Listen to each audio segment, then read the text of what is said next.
9 straight losses for the Chicago Bulls, and it's going to get a lot worse before it gets better for this team. We'll take a look at the team schedule, try to predict the next win for the Bulls, but we got updates on injuries for the Chicago Bulls from top to bottom. We got another one yesterday with Jalen Smith, but reportedly as well from Jake Fisher. We now know the players that the Bulls do plan to target in free agency, and I like most of it. We're going to talk about all that plus more right after this.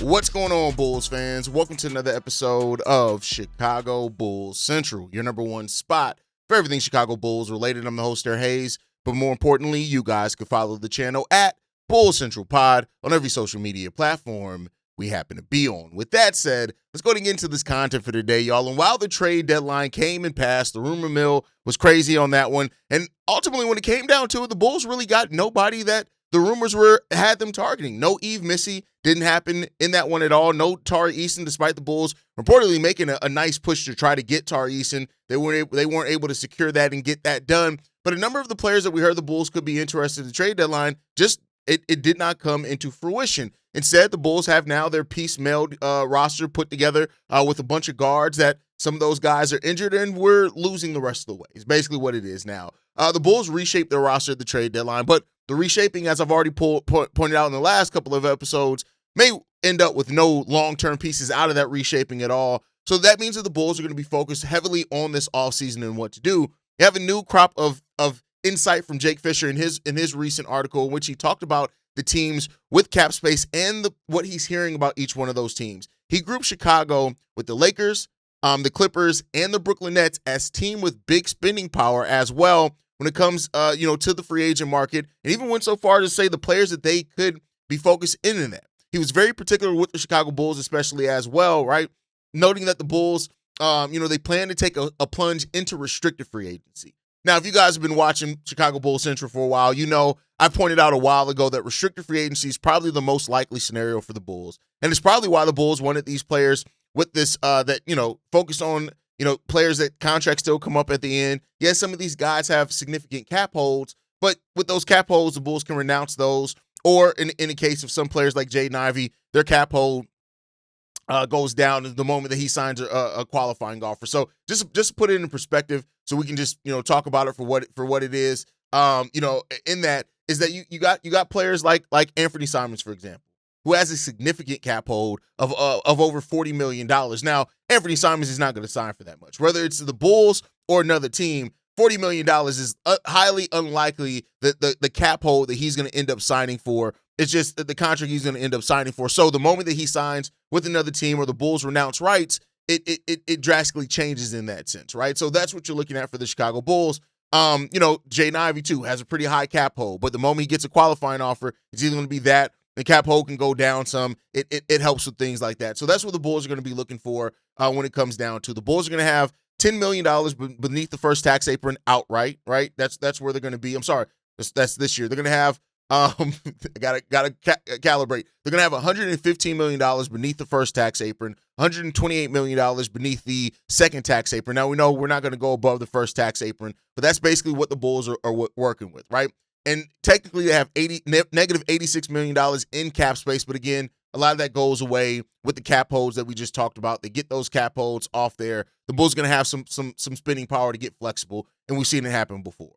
And so Jake Fisher in his article points out who the Bulls could be targeting in that. And these are names that we've kind of heard about. He did say that the Chicago Bulls are going to be emphasizing wings and centers in free agency, and I would kind of say in the draft as well. More on that in a minute. So the players that Jake Fisher pointed out that the Bulls could be focused on in this offseason, some of the names we've heard: Tari Eason, Bennedict Mathurin, Peyton Watson, as far as on the wing. Those are players that they're really going to be focused at on the wings, and those make the most sense, right? You look at Tari Eason, he's probably the one that fits in the most with the Bulls, right? As far as that being that two-way wing that could play really well with Matas Buzelis. You then have Noah Essingay, who is going to be part hopefully the Bulls rotation next year, and you have your forward rotation locked in when you also add in Jalen Smith. Everything's locked in at that point, right? So, and I could completely see a lineup where maybe you move Matas to the 3, and then you have Tari Eason at the 3 or the 4. You have Jalen Smith that can play the 4 or the 5, and you have Noah Essengay that can play the 4, the 3 or the 4, right? Maybe long term play a little smaller ball 5, even though I think he's well over 6'11". And you have that there. So that's what the Bulls could be looking at. And with that said, Jalen Smith only has 1 year left on his contract. Tari Eason, if the Bulls are able to get him a restricted free agency, you got to think they're probably going to give him close to the full 5 years that he can. Well, I think outside teams can only offer 4 years. So you would think that you're probably going to offer him all those years. And so that would then mean that you're going to reevaluate and see what's going on with Jalen at the end of the season. But maybe there's hope that Eason, Matas, Noah can be that going forward. It makes sense. Bennedict Mathurin, we've talked all when we heard that he was somebody that the Bulls could look to trade for, how he makes sense, especially with Kobe White gone. He's more of a two-way player. I do think he has defensive upside, even though his defense has kind of come and gone so far over his NBA career, right? Come and gone. There's times where he's looked like a really good defender, some times where he hasn't looked like as strong of a defender. And then, of course, Peyton Watson, the guy who's having a breakout season this year, a really solid two-way player as well. Peyton Watson is a player that if the Bulls were able to get, don't make no mistake, there are going to be a number of Bulls fans that say that they're going to, because a lot of casual, they're more casual fans than hardcore fans. They just don't know Peyton Watson. They look at it as, well, this is just a one-year guy. He's not going to help. Some people have the mindset where it only has to be stars that the Bulls acquire. Peyton Watson is a pretty damn good player. Young, would fit the upside of the Chicago Bulls. But then again, also you have to worry about when a player is having that one breakout year. Like, it's natural to think, okay, is this just a year based off that situation or what it is? Then you have people that asking, well, why would the Denver Nuggets let Peyton Watson go? The Nuggets do not pay the luxury tax, and they are a team that's going to have to let at least two of their rotation players go to stay under the luxury tax. That means they're either not going to bring back Cam Johnson, somebody like that's going to have to go. They're going to have to let Peyton Watson walk, or a player like that. They're going to have to let somebody walk. It's just the reality of it when you're dealing with teams. That's why I tell people all the time, the Bulls are not the only team in the NBA that makes tough roster decisions and sometimes have to let players go that are actually playing well because of avoidance of the luxury tax. And that's just the reality of it. And so Peyton Watson, who's 23 years old, he turns 24 in September, so he'll be 24 the majority of next season. This is a guy that 6'8", a little over 200 pounds, having a breakout year, averaging over almost 15 points per game, almost 50% shooting from the field and 41% shooting from three. The question then just becomes about, you're putting a risk out there on somebody who, if you're hoping that scoring punch continues, it may be a little bit of a concern there. But even with that said, he's been a positive player for them defensively before, even this season. But Tari Eason is probably the guy that it just makes the most sense there. But Jake Fisher doesn't stop there. As far as the center prospects for the Chicago Bulls, he does say that Walker Kessler, Mitchell Robinson, and Robert Williams III are players that the Bulls could look for. Now, no mention of Mark Williams here, who I honestly would not be surprised if the Bulls take a look at as well, probably on a shorter deal because of the injury concern. And like I've said, if the Bulls do make a look at Mark Williams, I still think they need to find a young center to be the center of the future. I don't know. I know he's healthier this year. I just don't know if I would want Mark Williams and not have a really big long-term safety net there. But that's just my opinion. But Walker Kessler, a player that we've talked about since before the season started, with the Jazz going after trading for Jaren Jackson Jr., all signs are pointing towards they're going to do whatever it takes to keep Walker Kessler. Now, reportedly as well, they want to be comfortably around $25 million a year for him. So if a team comes in and offers him considerably more than that, maybe you can pry him out of there. But I don't know if I'd feel safe in just saying that for sure. So that's what the Bulls are going to have to try to test. Their cap space will be locked up for about 2 or 3 days after putting an offer sheet out on Walker Kessler. So you got to look at that. But Robert Williams III, listen, I know what Robert Williams is as a player, and what he is as a player is stuff that we do need on this team. I want to be clear here. But at the same time, it's very limited as a player as well, right? So, and Mitchell Robinson too, like, those are players that I'm not mad if the Bulls go after if they draft another center. And we'll talk more about how the draft pairs with these rumors that we're hearing in regards to free agency and stuff like that. But Jake Fisher does ultimately say that Chicago's calculated positioning for free agency has been a long time coming. The Bulls have maintained their cap flexibility for over a year with this moment in mind. As the offseason draws near, attention will shift from preparation to execution until the player they decide is worth the investment. Now, that is the part that Bulls fans aren't going to necessarily feel is safe, right? Okay, we hear that they're preparing for this. Are they going to be able to execute? That's the thing that I keep going back to with this team. Can they execute it? That's really what I want. That's really the thing that I want to know the most, right? Like, I acknowledge that they opened up flexibility. They opened up draft position. They opened up a lot of things for this team, but you have to be able to nail it all home. But hearing that the Bulls are focused on wings, focused on centers, that makes sense. That's what we need on this team, right? Isaac Okoro, for all it's worth, should in no way be a team's long-term projected starting small forward. And no knock on Isaac Okoro, not to say that I don't think he can't be a rotational player on the team and help, but I think it's clear the Bulls need more than that. The shooting guard position has no answer right now. Anfernee Simons would be cool, right? But again, you're running a backcourt that has some defensive limitations if that's the case. But I don't think, and we don't know if Anfernee Simons wants to come here. And I'm sorry, Colin Sexton and definitely not Jaden Ivey with the injuries. There's nobody on this roster right now that you look at and you say, absolutely 100% unequivocally, they're a shooting guard of the future. We just don't have that. So both wing positions are open, meaning you can go small forward, you can go shooting guard. And as long as they fit with Josh Giddey, that makes the most sense, right? And then, of course, the power forward position, because you can move Matas to the 3 where a lot of people do want to see him. He's going to have to work on that ball handling. Naturally you can have that too. So when you really look at it, 3, 4s, and 5s, right? And 2s, 3, everything's open. And it's mainly open because of the flexibility that we have on this roster. And so, the Bulls are going to go into that. Now, how does the draft talk about this? Now, this is something that Jake Fisher does not talk about in his article, but while the Bulls do have the cap space, the draft comes first. And I do expect the Bulls to attack one of these in the draft. Now, whether that's shooting guard, when you look at the range that the Bulls are projected to go in, there's a lot of guards in that area. Now, of course, winning the lottery, moving up into the top 4, those type of things would completely change that outcome for the Bulls. When you look at the Bulls right now would be 9th. They have the 9th worst record in the NBA. All things covered. If they don't move up or down in the draft, they'll be 9th. Player that's really projected to go there is Keaton Wagler out of Illinois, who, don't make no mistake about it, you guys know how I love my Illinois players. At 6'6", 185 pounds, a guy that can score as well, projected to be a scorer, is a decent defender as well. That could be your long-term backcourt mate with Josh Giddey right there. Now, the defensive rating isn't the best for him, but he is an active defender. He forces turnovers. He doesn't turn the ball over as well. His defensive box plus minus is really good on top of all of that. So those are things that you're really looking at him and thinking, hey, this is a guy that could be almost a perfect backcourt mate with Josh Giddey. So let's say you do address that. Let's say he's the number 1 on the board and you sign him or you draft him. That means that you're going into the free agency looking at 3, 4s, and 5s because your shooting guard then is taken care of, right?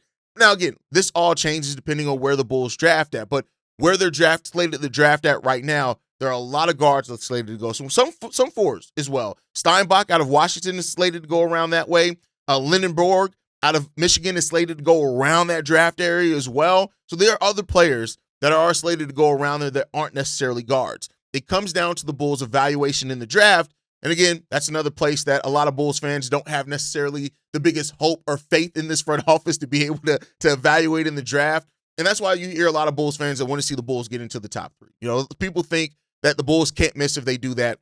I'm sorry, they possibly still can, right? We've seen drafts before where all these guys are marked as can't miss, and one of those guys end up missing. So, but at least for the faith of the Bulls fans, if the Bulls somehow get lottery luck, go into the top 3 or 4, there are going to be a lot of Bulls fans that feel more safe in that the Bulls are going to get them one. And hopefully they absolutely doing that. Like, the hope is that you do get you one in there, and then you're not worried about it, and then we can move forward, whether it's Caleb Wilson, AJ, or anybody else. So we'll see what happens there.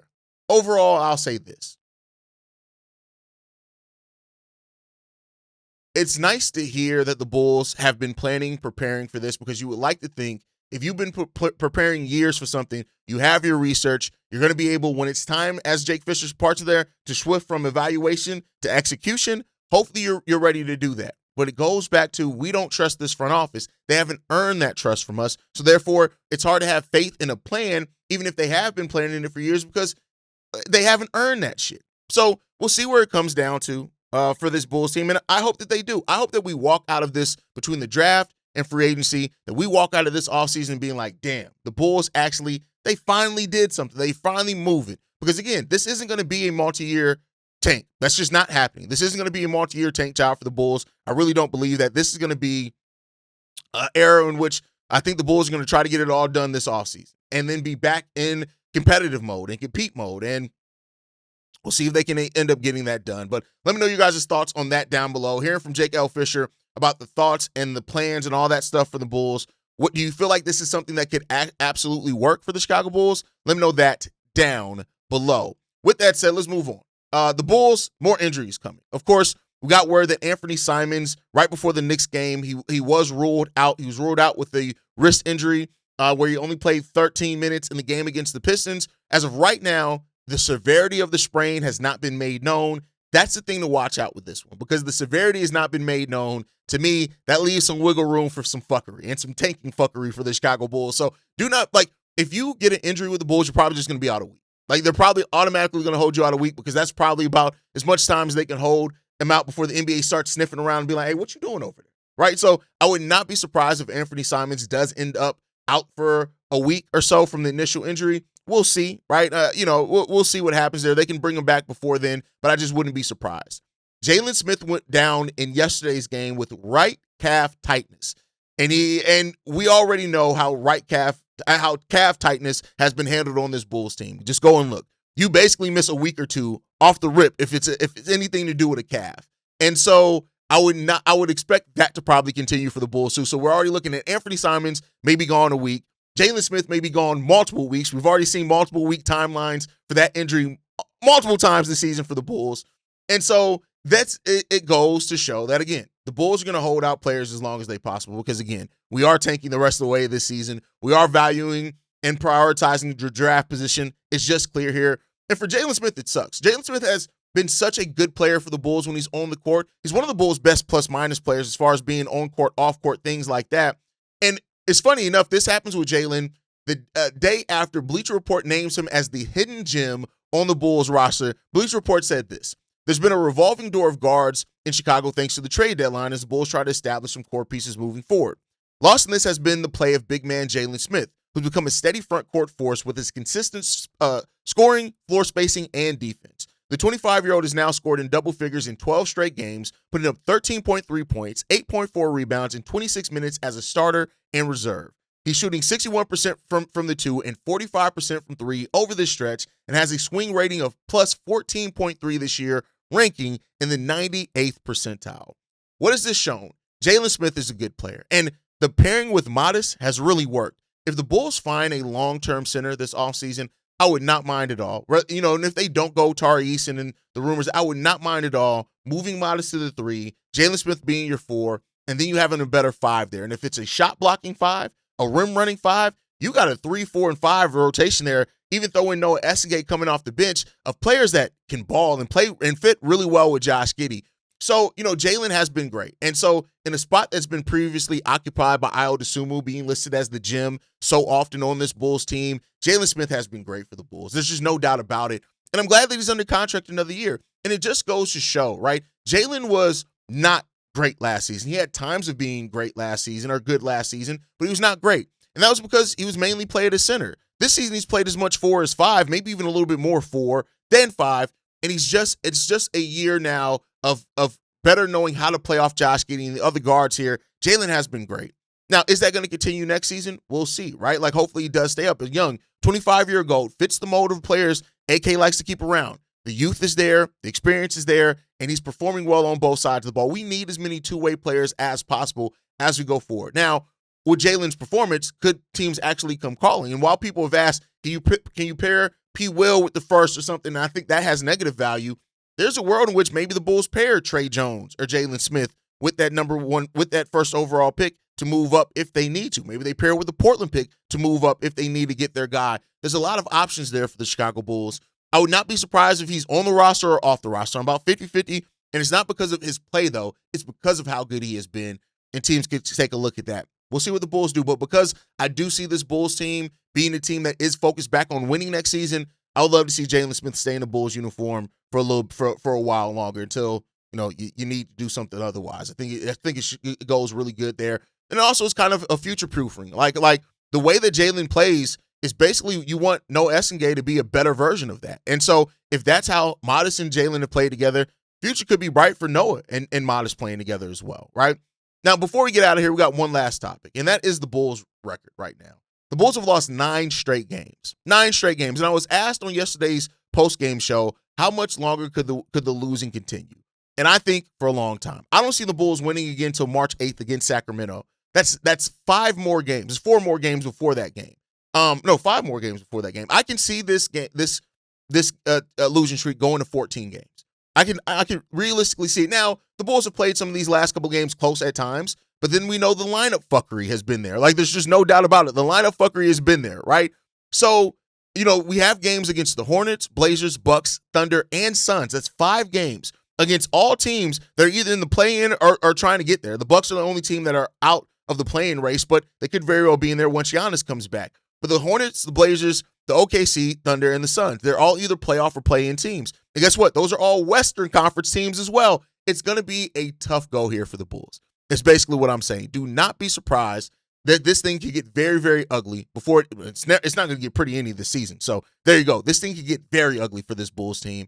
And this losing streak, this is a streak that's probably going to go for a while. And so we're going to get through it together. We're going to make it through as we can. That's all we can do. We'll be on the post-game shows. We'll have some fun with it. But this is going to be a very long finish to a season for the Chicago Bulls. It's going to be very rough, especially for those that are still getting upset. This at this point, it's not about wins or losses. Wins or losses, it don't matter at this point anymore. It's about more than that. And we got to see now what can come of that, and hopefully something can. We'll see if we can start developing. Rob Dillingham got 24 minutes last night. We'll start seeing if these guys can look a little bit better. We'll see. Not a lot of faith in that from some people, and I can't blame them for that. We just got to see what comes up next for this team, and we're just going to go through the rest of the season as we can go through it. But the losing streak is painful. There's no way around that. It's going to be painful. It's going to be that. But the real evaluation, it starts in the offseason. Cap space, draft picks, offer sheets. That's really the focus of the Bulls this offseason, and we'll see. This could be a defining season for Artūras Karnišovas as the guy who's running the Chicago Bulls, defining either badly, or defining in the sense that it's like, AK might have cooked a little bit. There's not going to be a lot of people that have the blind faith in the cooking aspect of it, though. But let me know in the comments, what free agent would you prioritize in free agency? Let me know what you guys think on that down below. But make sure you guys are following us. You can hit that like button, subscribe to the channel as well, and hit the notification bell so you never miss a video. You can follow us at Bulls Central Pod. You can send us any feedback, questions, comments, concerns, bullscentralpod@gmail.com. And lastly, if you want to leave a text message and our voicemail for the mailbag, the number to do so, 773-270-2799. We're the #1 spot for everything Chicago Bulls related, but that is thanks to you, lovely and beautiful people. And like I like to end every episode on, go Bulls. Love you guys. See you right if you can, y'all. Peace. This has been a presentation of the Break Media.